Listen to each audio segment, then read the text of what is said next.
When the Mars Global Surveyor photographed Cydonia in 2001, it was totally anticlimactic. Nothing to see here, folks. No face, no pyramids, no monuments. Mystery solved? Absolutely not. Because the images raise questions. They look like nothing at all. They look doctored. Let's explore.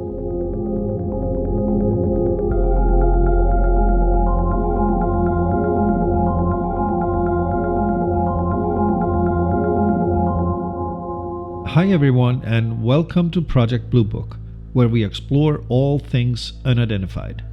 I am Thor, and thanks for tuning in. Richard C. Hoagland is the undisputed godfather of the Cydonia monuments theory, but he's not alone. Many more have studied the original Viking 1976 photographs. David Erjavi, David Myers, Daniel Ward, and others have all concluded the same.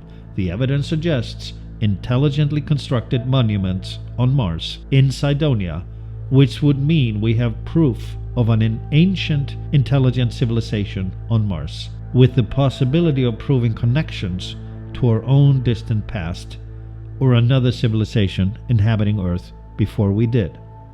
It all began with the Viking 1 in 1976 on a mission to take orbital photos of the surface of Mars as a surveyor for the purpose of mapping and in preparation for future unmanned missions, potential landing spots and areas of interest.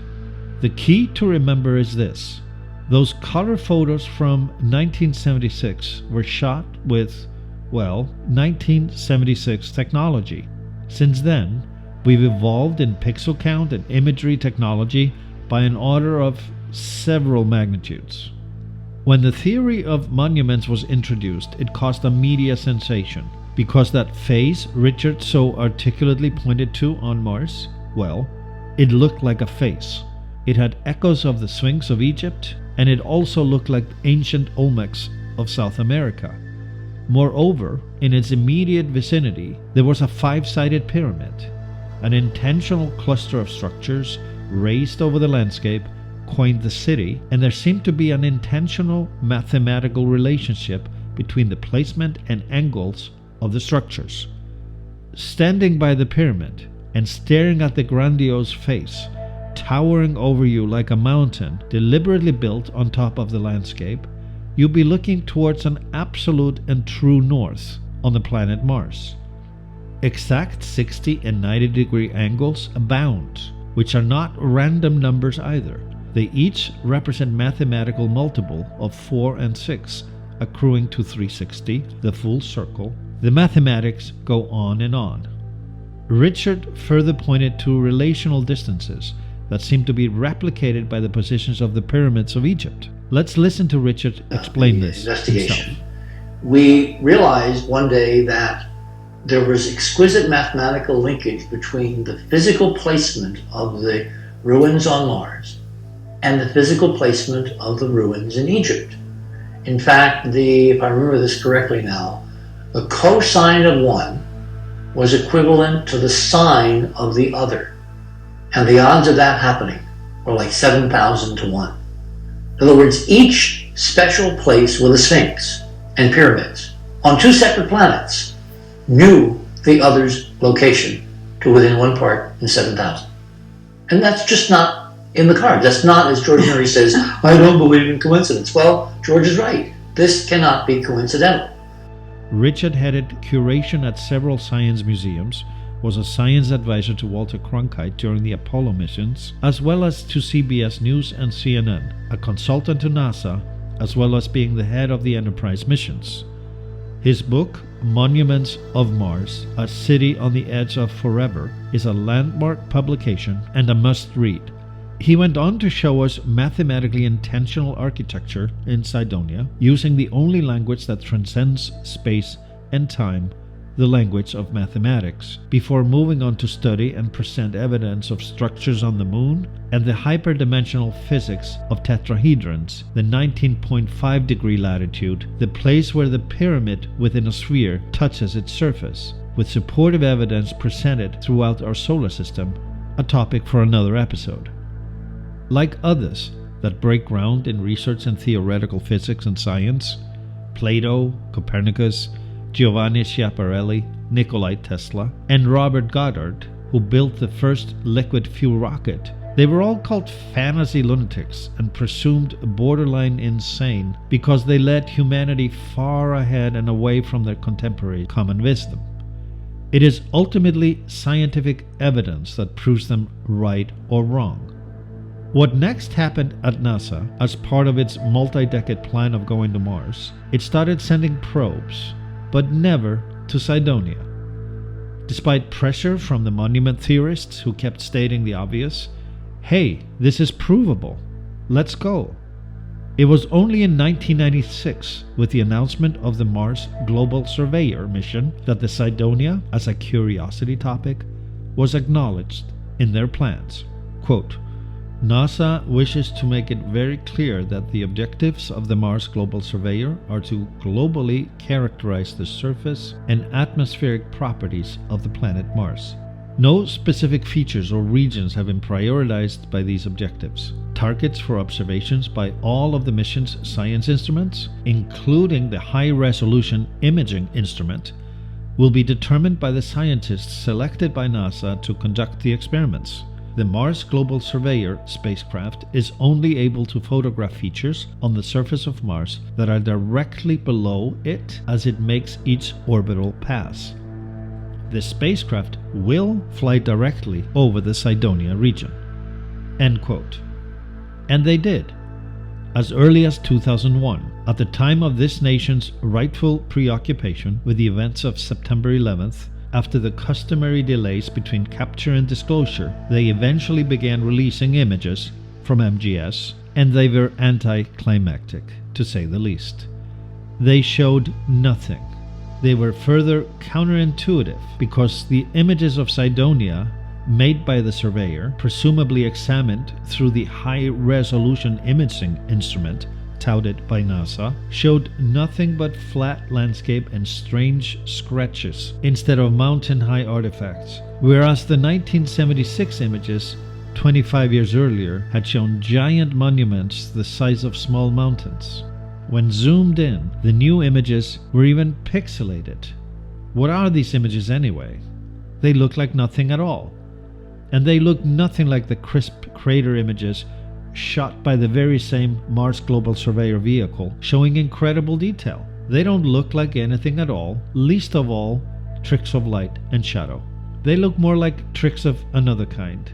The Mars Global Surveyor kept taking photos until 2007, when it defaulted to a safe mode and ceased to accept Earth commands. It is still in orbit around Mars.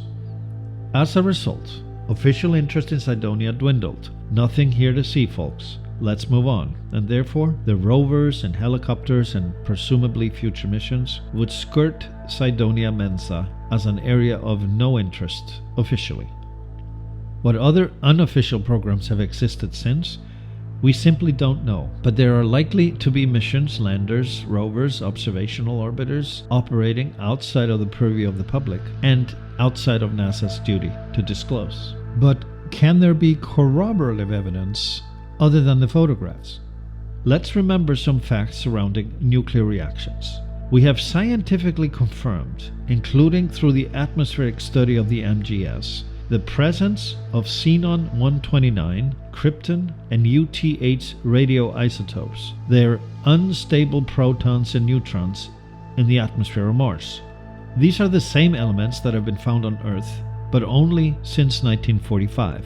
Because they do not occur naturally, they're only detectable as a byproduct of a thermonuclear reaction, pointing to a nuclear explosion on Mars in the distant past. Remote viewing is another point of contributing interest. The CIA has confirmed it has had programs developing remote viewing capabilities. There are publicly available dialogue scripts of remote viewing sessions showing remote viewer being given the exact coordinates of the pyramid of Cydonia, and the remote viewer almost instantly thinks of a giant-sized pyramid, without any other information than the longitude and latitude coordinates at 40.89, the near proximity of the face at latitude 41.11 supports this fact. He didn't even know it was Mars. Other remote viewing scripts have revealed a connection with ancient intelligent civilizations on Mars and a catastrophe that may have led to their demise.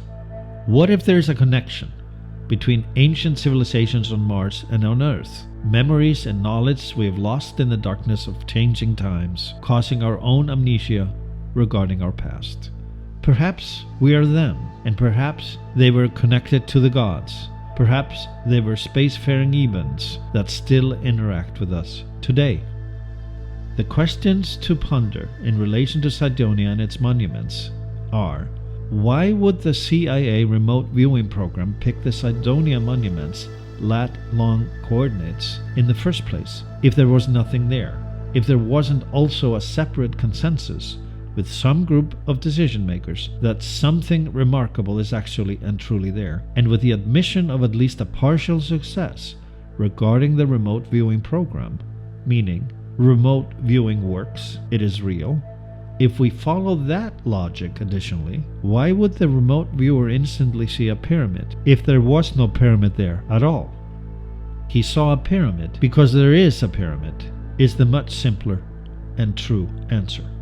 Prevailing doctrine governing disclosure of an unexplained phenomena is fear that the price of truth is likely to usher in the collapse of our civilization, religion, and societal order. The advice of the Robertson panel dating back to the 1950s regarding UFO sighting in general is to deny everything publicly and continue to study it outside of the public purview. This is the continuing MO to this day. From the regressive quality of Cydonia images, by comparing the intriguing Viking 1 photos from 1976 and the worthless visual noise of the Mars Global Surveyor photos from 2001, we can safely conclude there is more to see and discuss about Cydonia, and the statement still holds true that it is provable. All we need to do is go there. You can watch and listen to this and other podcasts on Project Bluebook, the place for the exploration of all things unidentified and unexplained. Each day, let's practice compassion and kindness, and please subscribe.